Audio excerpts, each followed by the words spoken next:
Hello and welcome back to my YouTube channel. My name is Nyambura and I make content on garden, home and lifestyle. So this is April 2022 and we are doing our first garden tour of the season. So let's go through the garden and see what we are growing.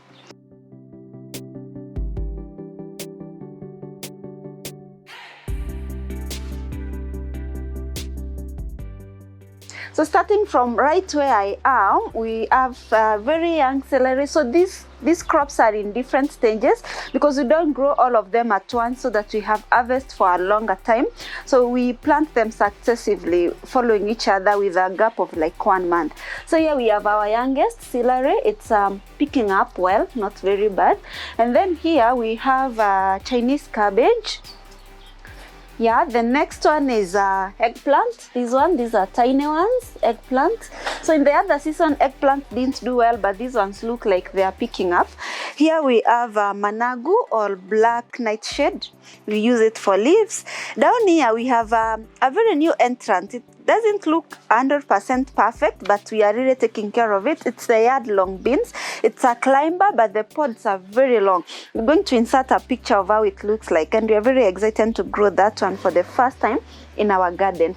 Back to this side, we have red cabbage. Just for cabbage, you grow two per container. You will see the older ones, how they look. They are really doing well. Right behind it is lavender. You realize the beauty of planting both herbs and vegetables together is that they deter pests.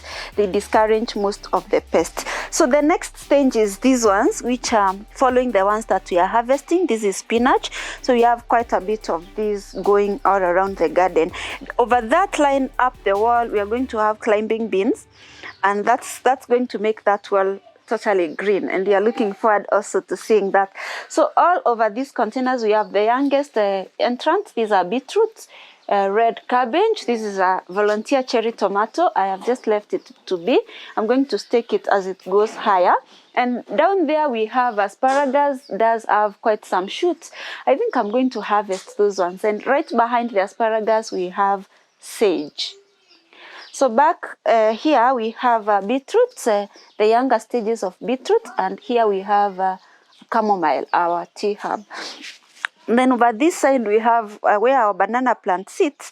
Down there we have a pumpkin coming up, and here we have capsicum. Here we have spinach, more spinach, young spinach. So moving ahead, over here we have strawberries. These ones have been doing well all through the season.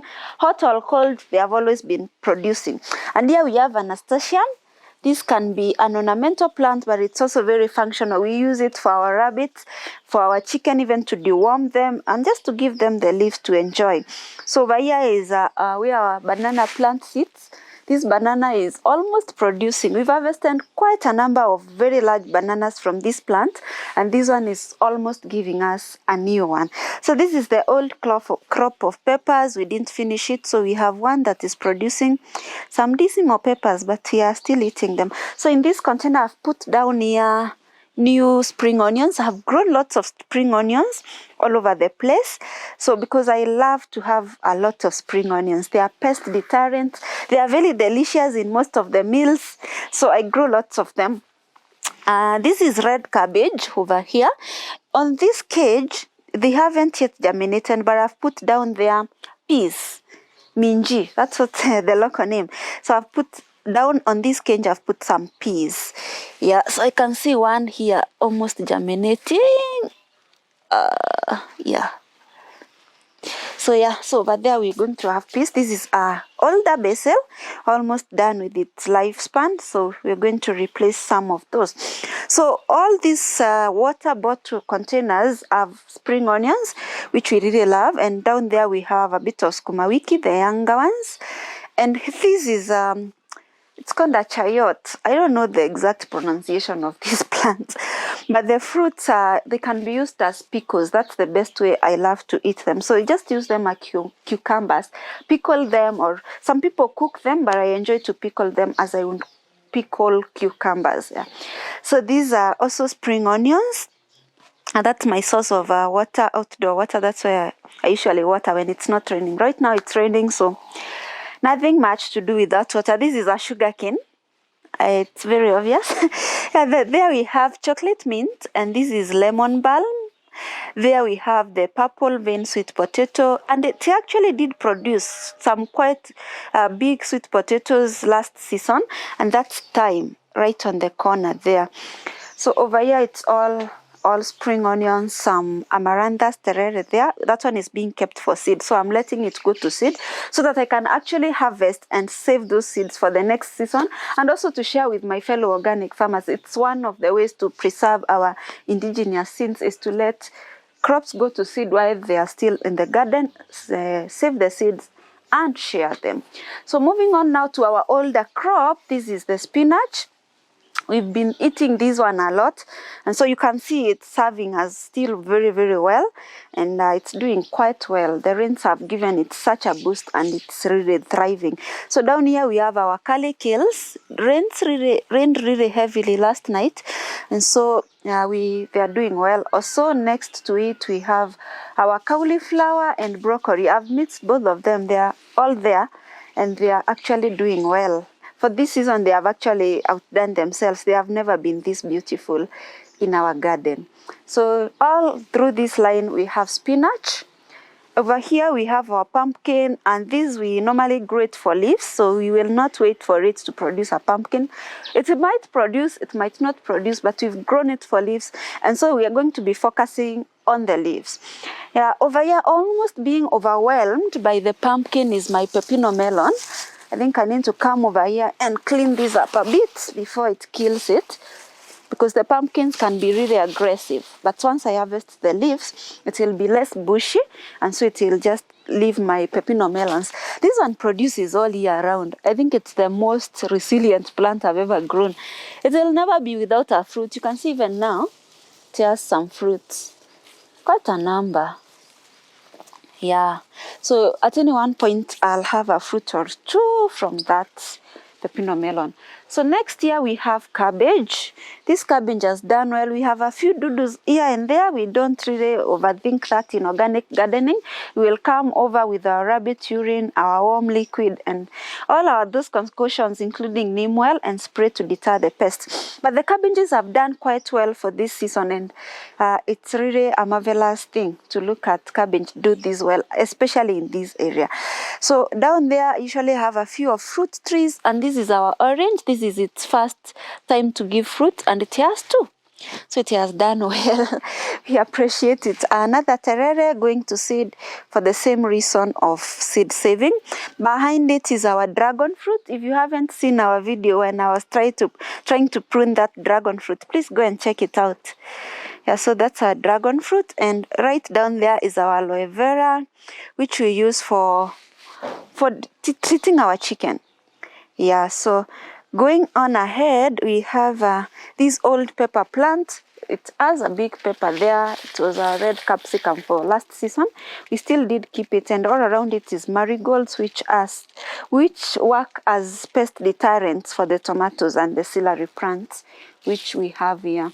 So these ones, we start harvesting them just like we harvest our sukuma wiki. We don't uproot our celery, so it keeps producing for us. So we just harvest the leaves, the stalks, go juice them, come the next time, the same thing, and they serve us for so long. So right ahead is our beetroot. This is now the mature beetroot. You can harvest this one. You can see like this one is ready for harvest. It already has a nice big bulb. So beetroots are also doing marvelous. So this is our orange, our producing orange, and it has quite a number of fruits, as you can see, almost ready for eating. Yeah, so our fruit trees are also picking up well this time. We also do have a pepper here. This is an old plant, but it's still producing really tiny peppers. I hope they'll get better now with the rains. And this is our saga. Also, it was a crop for last season, and this one has been left to go to seed. So ideally, when we harvest our vegetables or whatever we are planting, we always have to leave something, even if it's just one or two plants, the ones that are doing well, the strong ones, the ones that are healthy, to produce seed for us for our next season, to preserve our seeds. So here is a beetroot. You can see there are gaps there where we have harvested our beetroot. Next on is our kales down there, just a few. And here we have We have celery, the salad greens, doing really well. We are thankful. More spinach. And here we have coriander. This is our mango tree, obviously produced quite well during the mango season, and now it's off season, so it's not producing. And here is our collection of mints. Starting here, we have spearhead, spearmint, then we have apple mint, we have chocolate mint. Yeah, so over here, our ornamental plants include some functional plants. And actually starting here we have a pepper. Was attacked a little bit. I don't know what that was, but it's still producing some peppers. We will not lack peppers. And then here we have stevia. Right below it, stevia is a sugar substitute. So once you put this in your tea, you don't need to add any sugar. It's natural sugar. So if you're looking for a good sugar substitute, stevia is the way to go. So right next here, this is a fan. It's an ornamental plant. It's not edible, but this is turmeric. If you have followed us for a while, you've seen us harvest a lot of turmeric from the pot and report our turmeric, and it's still doing marvelous. So it did flower. I don't know really whether they are seeds, but I'll come back here and check whether these seeds can actually germinate. But the flower, while it existed, was really beautiful. So next ornamental plant is this. This is called a scalloped monstera. I don't know, something like that. But I know it's a monstera. I don't know whether it's scalloped or not variegated for sure. Yeah, so that's the one we have. And right next to it is our ginger plant. So we are letting this grow for a while, and then we can see whether we'll be able to harvest some ginger from that pot. So all those plants work as our doorstep ornamental plants and as well as a functional plants. So here what looks like it's dead is our fennel. And actually here, this was all oregano, and it's not dead. It's just going to come back. As you can see, it's picking up itself, and this is a fennel. So they share this container and they coexist quite well. I don't like to disturb them. So the heat here was quite brutal when the rain had not come. So some of our plants really suffered. Like you can see this one almost lost. We almost lost it. It's the lemon. No, this is the gold thyme. And it was really beaten up by the heat, but it's picking up. It's not doing so bad. Next, this is our herb collection. We have parsley. Here we have rosemary. In this container, I've just put down basil, purple basil. It's not come up totally, but I have some tiny plants that have come up. All these are purple basil plants. Right behind it, this bed I put terere, and it's picks up by itself, and just throw some seeds, and there is a volunteer tomato. So this bed is more of terere and tomatoes and such things. So all over here I have spring onions. Then there's this where I have radish. My goats passed through here and did some damage, but these are radish. So they are just about a week old, so they'll pick with time. That's basil. This is basil. And next is bay leaf. Also the goats love it, so they almost killed it, but it survived. And this is ordinary thyme. This is garlic chives. This was also eaten. It's lemongrass, and shares this container with also some basil. So right behind here we have our this is raspberry. Those red tiny sweet plants, sweet berries. The ones they have flowered, it's first time to flower. It's a new entrant in our garden. So we have some fruits over here, and I'm hoping these ones will ripen and we will get to enjoy raspberry from our own garden. So there's one more thing that I want to show you. My pomegranate fruit over there, I did get one fruit. It's very exciting, and so let's go and see it. It's the first fruit from this tree. So what has been happening is that it's been flowering, putting some what looks like fruits, and then dying. But I'm very hopeful that this one is going to get ripe, and probably we will get more. Yeah, so that's it for this video. Thank you so much for watching, and always remember, if you have a vision, add some passion. I'll see you in the next one.